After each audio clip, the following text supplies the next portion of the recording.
کہ دنیا خدا بند عالم نے کیوں بنائی؟ کبھی تھوڑا سا غور و فکر کیا ہے؟ خدا بند عالم نے دنیا بنا ڈالی کس لیے؟ خدا بند عالم نے ہمیں پیدا کیا کس لیے؟ کیا واضح طور پہ قرآن کریم کے اندر خدا بند عالم نے نہیں فرمایا وما خلقت الجن والانس الا لیعبدون؟ ابتدائی چیزیں آپ کی خدمت میں عرض کر رہا ہوں، کوئی اتنی مشکل چیزیں نہیں ہیں۔ نہیں پیدا کیا جن و انس کو الا لیعبدون، سوائے اس کے کہ میری بندگی کریں۔ یہاں عبادت والا ترجمہ میں نہیں کروں گا، میری بندگی کریں، میرے بندے بن جائیں۔ بندہ کبھی بھی مالک کے حکم کی نافرمانی نہیں کرتا، مگر نہ عبادت کرنے والے ڈھیر سارے ایسے ملتے ہیں کہ جن کا ٹھکانہ جہنم ہوگا۔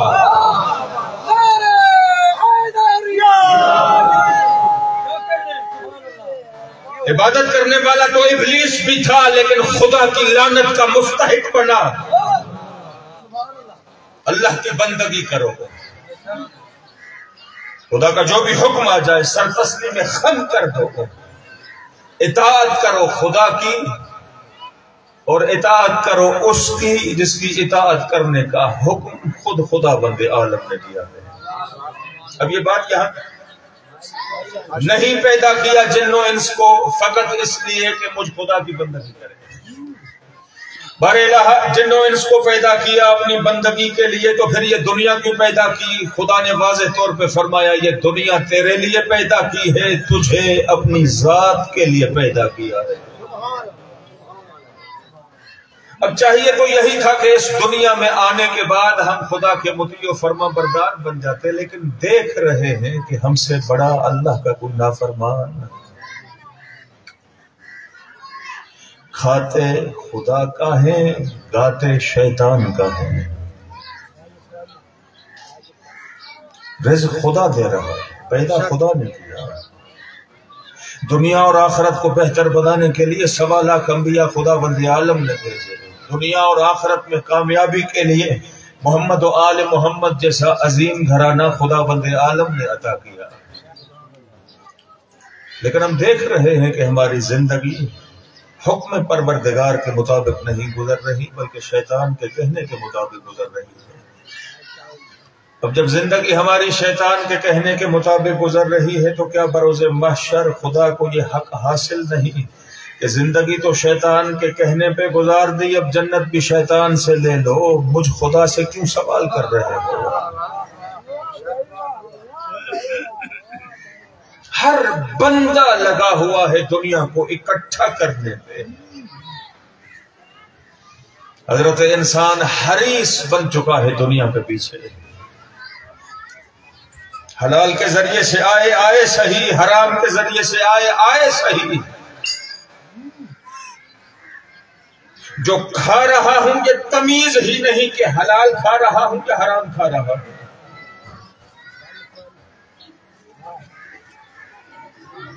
مقصد فقط یہی ہے کہ دنیا، یہ رقبے، یہ زمینیں، یہ جائیداد، یہ بینک بیلنس، یہ گاڑیاں، یہ بنگلے، یہ کوٹھیاں، یہ ساری چیزیں ہمارے پاس ہونی چاہیے، دین رہے یا نہ رہے، ایمان رہے یا نہ رہے۔ اچھا، اگر کوئی اکٹھا کرتا ہے نا دنیا کو، تو اس سے جب کبھی سوال پوچھا گیا ہے کہ بابا یہ دنیا، یہ مال و متاع، یہ کیوں اکٹھا کر رہے ہو، تو بدلے میں ایک جواب سننے کو ملتا ہے جی اولاد کے لیے اکٹھا کر رہے ہیں، ہمارے بات نہیں معلوم ان بیچاروں کے ساتھ کیسا سلوک ہوگا۔ جبکہ امام معصوم فرماتے ہیں کہ اولاد کے لیے اکٹھا کرنے کے لیے پریشان ہونا یہ تیرا کام نہیں، پریشان ہونا یہ تیرا کام ہی نہیں۔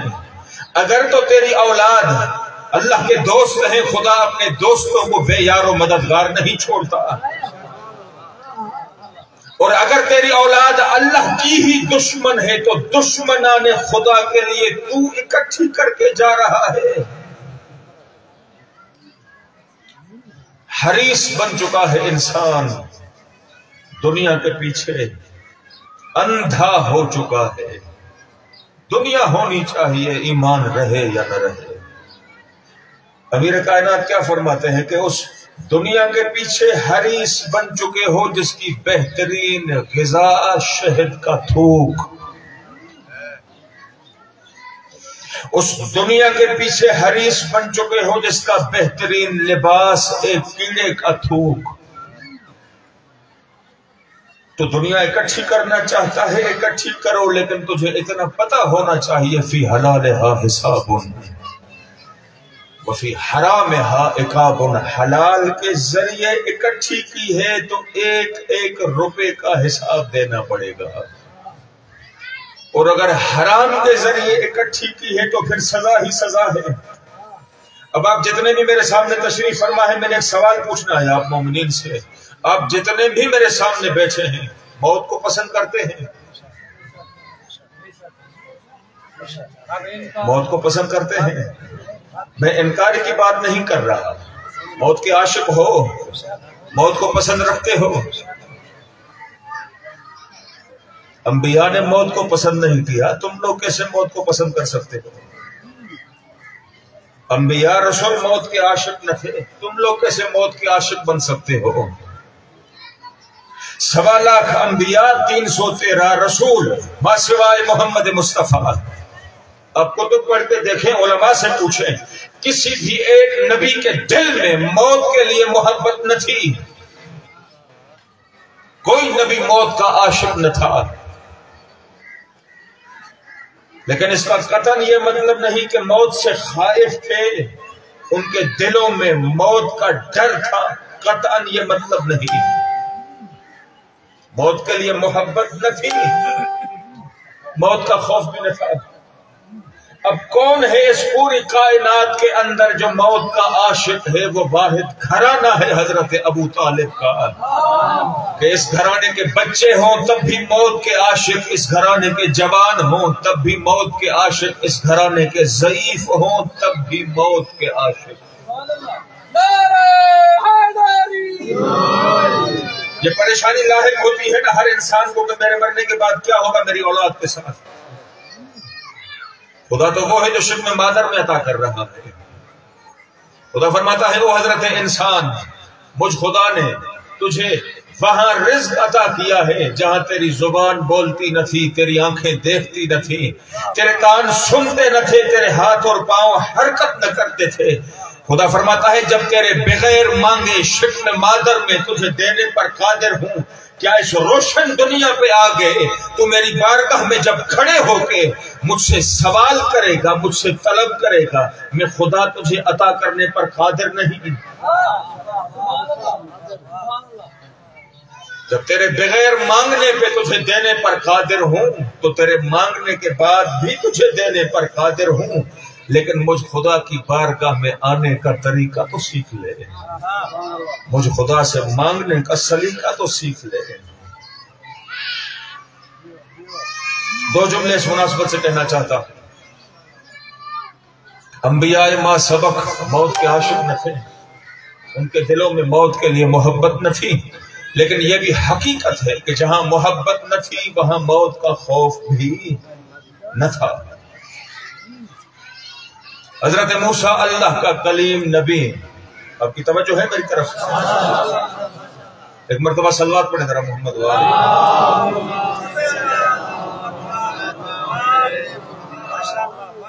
اللہ کا کلیم نبی موسیٰ،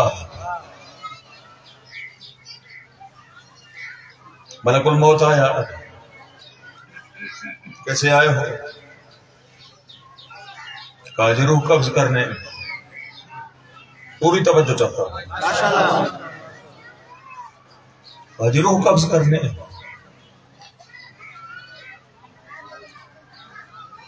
اچھا اتنی اجازت ہے میں گھر تک چلا جاؤں، میرے چھوٹے چھوٹے بیٹے ہیں، ایک مرتبہ ان سے مل لوں، ان کو سینے سے لگا لوں، محبت کر لوں، نہیں معلوم پھر یہ موقع ملے یا نہ ملے۔ آیا ہے ملک الموت روح قبض کرنے، کسی عام انسان کی نہیں، موسیٰ اللہ کے کلیم نبی کی۔ اتنا اجازت ہے گھر تک چلا جاؤں، بچوں سے مل لوں، الوداع کر لوں۔ ملک الموت نے کہا موسیٰ اجازت نہیں ہے۔ اچھا گھر تک جانے کی اجازت نہیں، اتنی اجازت ہے یہ پیشانی اس کریم کی بارگاہ میں جھکا دوں۔ اب جب بات پیشانی جھکانے کی تھی وہ بھی خدا بند عالم کے حضور، ملک الموت نے کہا جی بسم اللہ۔ اب جیسے ہی حضرت موسیٰ نے یہ پیشانی رکھی نا زمین کے اوپر بارگاہ الہی میں جب جھکے حضرت موسیٰ تو دو آنسو آ گئے آنکھوں کے اندر۔ اتنا کہا خدایا ملک الموت کو میری سفارش تو کرو، ملک الموت مجھے اتنا اجازت دے میں گھر تک چلا جاؤں، اپنے بچوں سے مل لوں، الوداع کر لوں۔ حکم پروردگار ملک الموت موسیٰ کو اجازت دے دے گھر تک چلا جائے، بچوں سے مل لے، الوداع کر لے۔ بچوں کے ساتھ محبت ہر کسی کو ہوتی ہے، یہ تو نبی تھے، رسول تھے، صاحب شریعت تھے۔ حضرت موسیٰ گھر کی طرف آئے، بیٹوں کے ساتھ ملے، ایک چھوٹا بیٹا تھا، سینے سے لگایا، پیار کیا، محبت۔ اب وہ کریم تو دیکھ رہا تھا نا، آنکھیں نہیں لیکن دیکھ رہا ہے، کان نہیں لیکن سن رہا ہے، زبان نہیں لیکن بولنے پر قادر ہے۔ وہ خدا موسیٰ کی اپنے بیٹوں کے ساتھ محبت دیکھ رہا تھا۔ شاید موسیٰ کے ذہن میں بھی یہی ہو دنیا والوں کی طرح کہ میرے بعد میرے بچوں کا کیا ہوگا، شاید کہہ رہا ہوں۔ تو خدا بند عالم نے جب یہ پورا ماجرا دیکھا، حکم پروردگار ہوا موسیٰ یہ عصا اٹھاؤ، دریا کے کنارے کی طرف چلو تو صحیح۔ حضرت موسیٰ نے عصا اٹھایا، چل دیے دریا کی طرف۔ اب جب پہنچے ہیں نا کنارے کے بالکل قریب، حکم پروردگار ہوا موسیٰ اس عصا کو پانی پہ دے مارو۔ جب حضرت موسیٰ نے عصا پانی پہ مارا، پانی دو حصوں میں تقسیم ہوا۔ اب ایک پتھر دکھائی دیا حضرت موسیٰ کو، وہ پتھر جیسے ہی حضرت موسیٰ کے سامنے آیا، خدا بند عالم نے فرمایا موسیٰ اسی عصا کو اس پتھر پہ دے مارو۔ اب جیسے ہی حضرت موسیٰ نے اللہ کے حکم کی تعمیل کرتے ہوئے وہ عصا پتھر پہ مارا، تو علی کی شریف رعایا، پتھر دو حصوں میں تقسیم ہوا۔ حضرت موسیٰ نے دیکھا کہ پتھر کے بیچوں بیچ ایک اندھا کیڑا ہے، جس اندھے کیڑے کے منہ میں خدا نے رزق دیا ہوا ہے۔ تو خدا بند عالم نے فرمایا موسیٰ بہتے ہوئے پانی کے اندر پتھر کے بیچوں بیچ جو خدا اندھے کیڑے کے منہ میں رزق دینے پر قادر ہے، وہ تیرے بعد تیرے اولاد کو لاوارث چھوڑ دے گا۔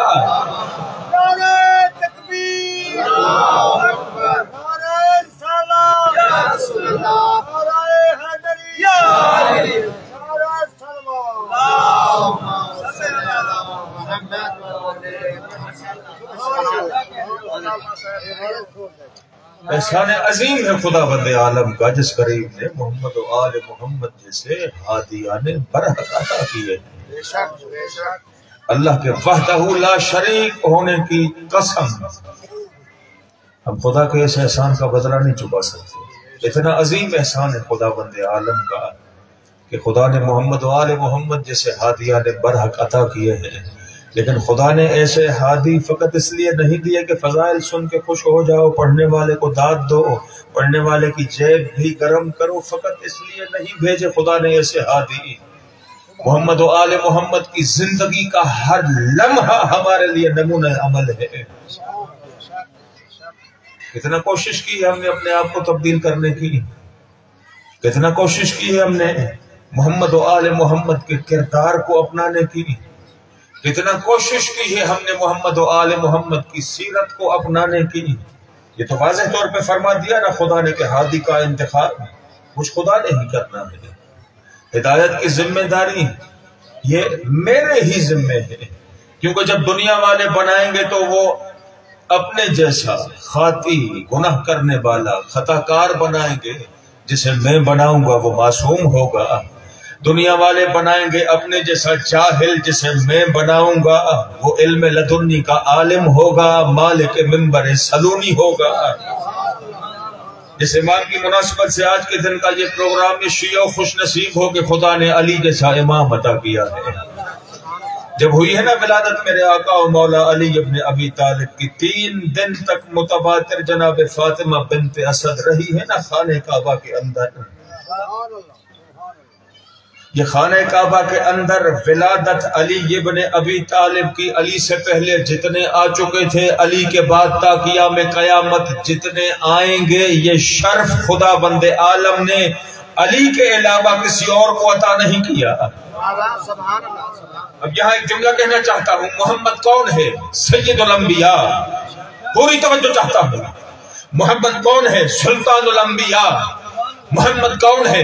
1.25 لاکھ انبیاء کا حاکم۔ محمد کون ہے؟ خود علی کا حاکم۔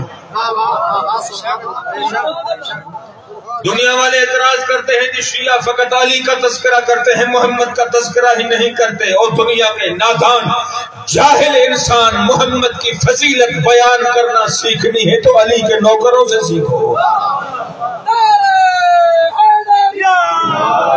ہم علی کا تذکرہ اپنی مرضی سے نہیں کرتے، علی کے فضائل خدا نے بیان کیے ہیں، علی کے فضائل مصطفیٰ نے بیان کیے ہیں۔ اگر خدا علی کے فضائل بیان نہ کرتا، محمد علی کے فضائل بیان نہ کرتا، تو ہم کبھی بھی علی کے فضائل بیان نہ کرتے۔ علی کے فضائل بیان کرنا اللہ کی سنت ہے، علی کے فضائل بیان کرنا محمد مصطفیٰ کی سنت ہے۔ سنت فقط محمد کی نہیں ہوتی، سنت خدا کی بھی ہوتی ہے۔ پورے قرآن کریم کے اندر خدا بند عالم نے علی کے فضائل بیان کیے ہیں۔ تو دنیا بے قدر ہے، یہ تو دنیا تھی کہ محمد کے بعد دنیا والوں نے علی جیسے امام کے دروازے کو چھوڑ دیا، علی جیسے عالم کو چھوڑ دیا۔ جب بی بی نکلی ہے نا خانہ کعبہ کے باہر، 3 دن کا ہے علی ابن ابی طالب، اور یہ 3 دن متواتر میرے امام نے اپنی آنکھیں تک نہیں کھولی تھی۔ بی بی باہر نکلی، سید الانبیاء آ رہے استقبال کے لیے، یا جناب فاطمہ بنت اسد نے قرآن ناطق کو رحل نبوت پہ رکھا۔ علی قرآن ناطق ہے، اور جیسے ہی یہ قرآن ناطق رحل نبوت پہ آیا، آنکھیں کھلی ہیں کائنات کے امیر علی ولی کی۔ 3 دن تک آنکھیں نہ کھولنے والا جیسے ہی رحل نبوت پہ آیا، آنکھیں کھول دی، نظر پڑی محمد مصطفیٰ کے چہرے پہ۔ اب جیسے ہی نظر پڑی تو دیکھتے دیکھتے علی نے محمد سے مانگی ہے اجازت، یا رسول اللہ ہے اجازت تورات کی تلاوت کروں؟ یا رسول اللہ ہے اجازت انجیل کی تلاوت کروں؟ یا رسول اللہ ہے اجازت زبور کی تلاوت کروں؟ یا رسول اللہ ہے اجازت قرآن کریم کی تلاوت کروں؟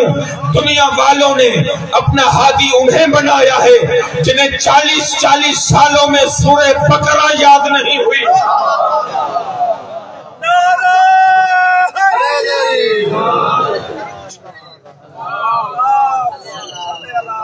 اب جب کی ہے تلاوت کائنات کے امیر علی ولی نے، تورات کی تلاوت کی ہے، زبور کی تلاوت کی ہے، انجیل کی تلاوت کی ہے، قرآن کریم کی تلاوت کی ہے، اور تلاوت اس انداز سے کی ہے کہ محمد کو مجبور ہو کر یہ کہنا پڑ گیا، یا علی اگر موسیٰ ہوتا تو ایسی تلاوت نہ کرتا، اگر عیسیٰ ہوتا تو ایسی تلاوت نہ کرتا، اگر داؤد ہوتا تو ایسی تلاوت نہ کرتا۔ یا علی ان 3 کتابوں کے بعد جس انداز سے تم نے تلاوت قرآن کریم کی ہے، تلاوت اس انداز سے کی ہے جس طرح تلاوت کرنے کا حق ہوتا ہے۔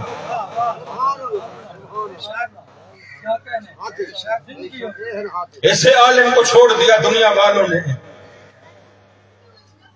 بٹھا دیا محمد کے بعد محمد کے نوکروں کو محمد کے ممبر پہ۔ ہمیں کوئی اعتراض نہیں، اپنا موقف اپنا نظریہ بیان کرنے کا ہر کسی کا حق ہوتا ہے۔ تم جسے چاہے خلیفہ بناؤ، ہمیں کوئی اعتراض نہیں۔ ہم محمد کے بنائے ہوئے خلیفے کی خلافت کا اعلان و اقرار کریں، تجھے تکلیف کیوں ہوتی ہے؟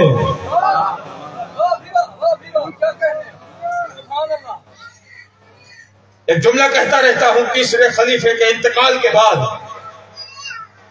مسلمان مجبور ہو کر علی کے دروازے پر آئے، مجبور ہو کر علی کے دروازے پر آئے۔ 3 خلفاء کی خلافت کا دور گزرتا رہا، علی اکٹھے تھے دین اسلام کی بقا کی خاطر، علی اکٹھے رہے دین اسلام کی سر بلندی کی خاطر، علی اکٹھے رہے محمد مصطفیٰ کی 23 سالہ قربانیوں کو بچانے کی خاطر۔ تیسرے خلیفے کے انتقال کے بعد مسلمان مجبور ہو کر علی کے دروازے پر آئے، یا علی یہ ممبر انتظار میں ہے کہ صاحب ممبر رونق بخشے۔ مجبور ہو کر علی کے دروازے پر آئے، بیعت کی علی کی، علی آئے ممبر کی طرف۔ اب ممبر کے 4 زینے تھے، میں اسی طرح پڑھتا رہتا ہوں، ممبر کے 4 زینے تھے، اوپر والے زینے پہ محمد مصطفیٰ بیٹھا کرتے تھے۔ اب سرور کائنات کے انتقال کے بعد پہلے خلیفے جب بیٹھے ممبر پہ، تو جس جگہ پہ محمد مصطفیٰ کے قدم ہوتے تھے پہلے خلیفے وہیں پہ بیٹھے۔ پہلے خلیفے کے انتقال کے بعد جب دوسرا خلیفہ ممبر پہ آیا تو اس نے ایک زینہ چھوڑ کے اس جگہ کا انتخاب کیا جہاں پہلے خلیفے کے پاؤں ہوتے تھے۔ اب دوسرے خلیفے کے بعد جب تیسرا خلیفہ آیا تو اس نے ایک زینہ دوسرے خلیفے کے احترام کو مد نظر رکھتے ہوئے چھوڑ دیا، اس جگہ کا انتخاب کیا جہاں دوسرے خلیفے کے پاؤں ہوتے تھے۔ زینے تو تھے کل 4۔ اب جب علی آئے ممبر کی طرف بڑھے، مسلمان حیران و پریشان کہ ممبر پہ بیٹھنے کی جگہ تو ہے نہیں۔ پہلے خلیفے نے محمد کا ادب کرتے ہوئے محمد کے قدموں میں بیٹھا، دوسرا خلیفہ پہلے کا ادب کرتے ہوئے پہلے خلیفے کے قدموں میں بیٹھا، تیسرا خلیفہ دوسرے خلیفے کا ادب کرتے ہوئے دوسرے خلیفے کے قدموں والی جگہ پہ بیٹھا۔ ممبر کے زینے ہیں ٹوٹل 4، علی کے بیٹھنے کی جگہ ہے نہیں، علی بیٹھے گا کہاں؟ قربان جاؤں علی کی عزت و عظمت پہ، علی نے پہلا قدم رکھا پہلے سینے پر، مسلمان پریشان۔ علی نے دوسرا پاؤں رکھا دوسرے سینے پر، مسلمان حیران۔ علی نے تیسرا قدم رکھا تیسرے سینے پر، محمد کے صحابہ حیران و پریشان۔ تیسرے سینے پر قدم رکھنے کے بعد علی اسی جگہ پہ بیٹھے جہاں محمد بیٹھا کرتے تھے۔ صحابہ کی طرف دیکھنے کے بعد کائنات کے امیر نے ایک جملہ کہا ہے کہ محمد کے بعد جتنے بھی آتے رہے بیٹھتے رہے وہ سب کے سب محمد کے نوکر تھے، میں محمد کا وارث ہوں۔ علی مولا علی مولا کے ساتھ دل بالا علی مولا علی مولا نعرہ حیدری یا علی یا علی یا علی حق ہے نور شریف۔ اب یہاں ایک جملہ کہنا چاہتا ہوں، متواتر روایات کے مطابق خانہ کعبہ کے اندر ماں سوائے علی ابن ابی طالب کے کسی اور کی ولادت، یہ جو شرف بخشا ہے نا اللہ تعالیٰ نے علی ابن ابی طالب کو، مؤدبانہ ہو کے جملہ کہنا چاہتا ہوں، جملہ حقیقت پہ مبنی ہے۔ یہ جو شرف بخشا ہے نا خدا بند عالم نے اپنے ولی علی کو، کائنات قربان کروں علی کی عزت و عظمت پہ، محمد 1.25 لاکھ انبیاء کا حاکم ہے لیکن اس شرف میں محمد علی کا شریک نہیں۔ یہ شرف بخشا ہے خدا نے تو فقط اپنے ولی علی کو بخشا ہے، علی کے علاوہ خانہ کعبہ کے اندر ولادت، باقی تو اپنی جگہ پہ خود محمد مصطفیٰ کی ولادت بھی نہیں۔ لیکن اس کا قطعاً یہ مطلب نہیں، قطعاً یہ نظریہ نہیں بنتا کہ علی محمد سے افضل ہے، محمد مفضول، قطعاً یہ مطلب نہیں بنتا علی تو وہ ہے کہ جنہوں نے محمد مصطفیٰ کے نوکر ہونے کا اعتراف کیا تھا۔